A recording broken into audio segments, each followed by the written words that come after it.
Hello, welcome back to part 2 of Imposter Syndrome and how that guy shows up, because it does all the time in many outfits, shapes and sizes, and it's important that we get to know it so we can move with it, we can eliminate it, we can park it, we can do the things we want to do. So today's video, part 2, if you missed part 1, go back, because there is a sequence to this and it would be important to watch them. But today I want to talk about money, because for many, many years I was on that merry-go-round of over-delivering and undercharging. I had a lack of boundaries. I was so grateful to be in the room, and I just wasn't showing up as that full version of myself that I knew that A, I was capable of being, but B, that was my time to do that. And this is my time to do this. And maybe this is the same for you. Excuse me. The throat chakra is all coming out. And I think that so many of us can be in that temptation of playing small or doing things on the peripheral and just saying it doesn't really matter and it's just this small thing. And actually we have the potential right here, right now, to significantly change things, to move the needle, to do exciting things. So let's do them. The first thing I want you to really look at is having a conversation with money. Looking at your relationship with money, and not just what's happening in your bank account or what's happening in your financial life. That's really important and that's really valuable. But you're also going to get so much from how you talk about money, what you say in terms of your charging, how you ask for money, how you negotiate, how you share what the pricing is, how you are in that relationship, how it plays in your nervous system when you think about it, what works really well, what feels really good in terms of money, and what keeps you up at night worrying. I want you to notice it all, because ultimately whatever happens in the economy, whatever happens with governments or new legislation or banks or any of those sorts of things, one of the best things that you can do is work on your own money mindset. Because I've noticed 25 years in, there have been all kinds of twists and turns out there over the years. But I've also learned the power of understanding what is going on in here. What's going on in here in my body? What I've carried over the years? What needs to be released? What isn't true? And my goodness me, once you start looking, I mean, it's like one of those things where you start cleaning your house and then maybe you don't have this, but you know, we try and clean our house very regularly. But sometimes when you start pulling the furniture back, you're like, wow, there's a lot of dust there. Then you pull another piece of furniture back and you're like, there's a lot of dust there. And I've got to paint that. And why doesn't that work? And I've never liked that light. And suddenly you start to look at your house in a different way. That is all really good information. I want you to collect data, understand it. Because if you understand what's going on in here and here, then everything's going to be much easier to navigate and improve and progress. Number 2, I want you to notice the uncomfortable parts that are maybe going to give you the most information. So over the years, even though I'm not an athlete in the slightest, I've read lots of autobiographies about successful people.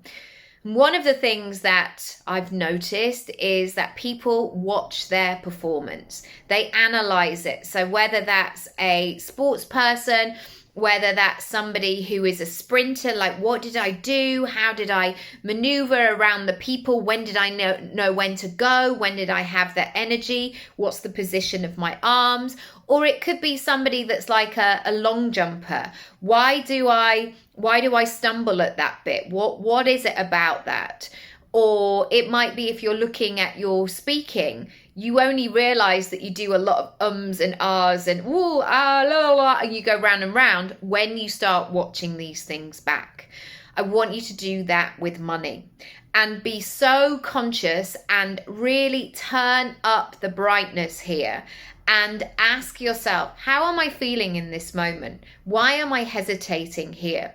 Why am I behind on this? Why am I making excuses in the email? Why am I not doing what I said that I would do? What is going on? And it's peeling it all back, really looking at it, really analyzing it. Notice the state, the conversation, the feelings that you're having when you're making purchases, when you're receiving money. What is going on there? Notice it all. Number 3, go back to integrity and what you are trying to do. I know that there have been so many sales situations over the years where people have claimed in their 3-part video, I'm going to show you how to be the best seller in the world so you can sell anything. And I'm sure that there are those people who just can connect with something, they can sell it so easily, and off we go. And maybe the actor in me would like to think, well, I can do anything I put my mind to, I can make it work, I can find the truth in it. But actually, my relationship with selling is all based in integrity. I actually don't want to sell to people who A, won't connect with what I'm doing, or B, won't really need or appreciate or gain results from the things that I'm selling. I don't want unhappy customers. I don't want customers for the sake of customers. I want people to be happy and for it to be a right fit. And so when I go back to that and being committed to that process, the selling bit is actually really simple.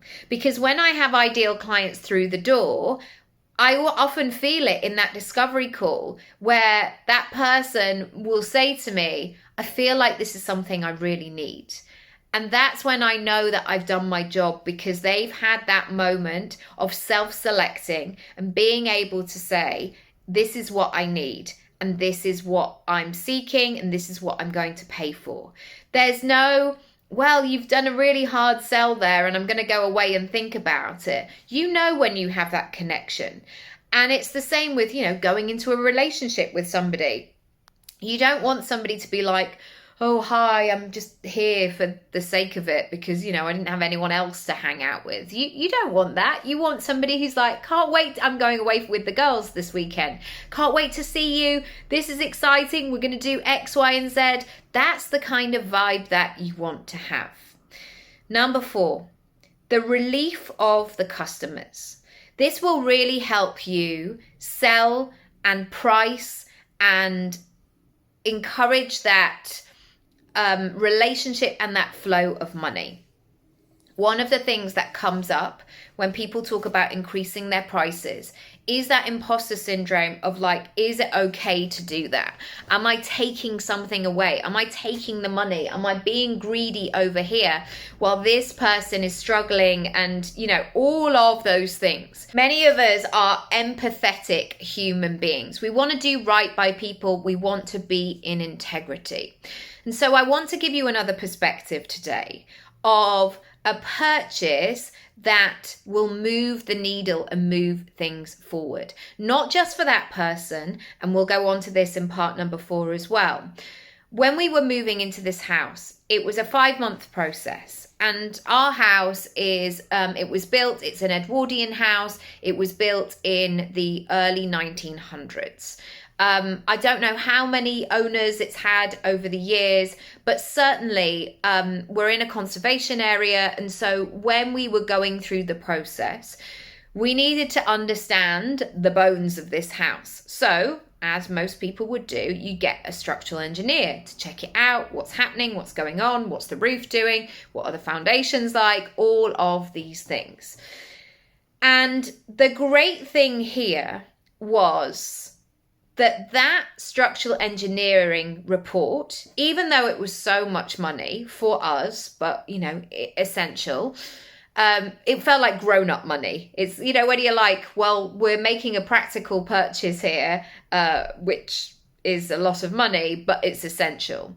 We made that purchase, and getting the findings of that allowed the next bit of the process to unfold. As in, we then went on and moved into this house because of that structural engineer. And so it's about knowing that value that you provide. When I hired the structural engineer, he wasn't in that place of like, but is this okay? And like, he was fully in his power. He understood the value of what it was that he was providing, because not only was he helping me in that moment, it was a family. It was a couple and their 2 children who were 4 and 6 at the time, to make that move into having this house, which is what we wanted all along. So I really want you to switch that around. Imagine if your service, your offering, just brought relief and peace and a sense of satisfaction to your ideal client. And if you can't find the emotion in that, then I urge you to A, do something else, or B, really go back to the integrity of that. I mean, it could even be a phone case. You know, the fact that somebody's going to buy that phone case that fits their phone, so when they drop it or it falls out their pocket again and again and again, it's protected, it's safe, and it's well looked after. Number 5, I've touched on this briefly, but it's so important to check in with. The ripple effect. The ripple effect of what you're doing. And I am really big on this in showing my children especially the ripple effect of decisions. And I think it's such an important characteristic to have, to understand how your actions fit into other things. So one of the things that I'm often doing with them is, if one of my worst parenting things is repeating myself, especially if I've literally just said it twice 3 minutes ago. Like, I've asked you to put your shoes on. Why are your shoes just not on? And what I've started to understand and share with them is I use this visual of, right, Mummy's got 100 tokens of energy every single day. If I'm using 58 of those to tell you to put your shoes on, that is 58 of these nuggets that I don't have to do the other things. So somebody putting their shoes on the first time is going to be great. This is the same thing with your pricing, your service. What are the ripple effects of you doing this thing? And one of the things that I talk about lots is when people go, well, maybe it's not the right time because I want to be a good mum.